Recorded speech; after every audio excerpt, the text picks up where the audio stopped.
امریکی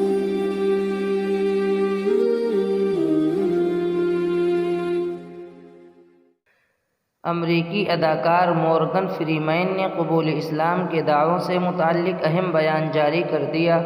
کینیڈین اخبار سے بات چیت کرتے ہوئے امریکی اداکار مورگن نے کہا ہے کہ قطر کی عرب ثقافت نے اسے اس قدر تبدیل کر دیا ہے کہ وہ اسلام سے عشق کرنے لگا ہے۔ اسے قطر میں مسلمان دوستوں سے جو احترام اور محبت ملی ہے اس کے بارے میں سب کو آگاہ کر دیں گے، لیکن جہاں تک یہ کہنے کا معاملہ ہے کہ میں نے اسلام قبول کیا ہے، یہ فی الحال درست نہیں ہے۔ ممکن ہے کہ مستقبل میں کوئی تبدیلی رونما ہو بھی جائے، تاہم یہ اس وقت جب وہ محسوس کرے کہ اس کا عقیدہ اب زیادہ مضبوط ہو چکا ہے اور جب اللہ اسے فکر نصیب کرے۔ جہاں تک قطر کا تعلق ہے تو اس نے بلا شبہ دنیا کو تاریخ کا خوبصورت ترین کھیل پیش کر دیا ہے۔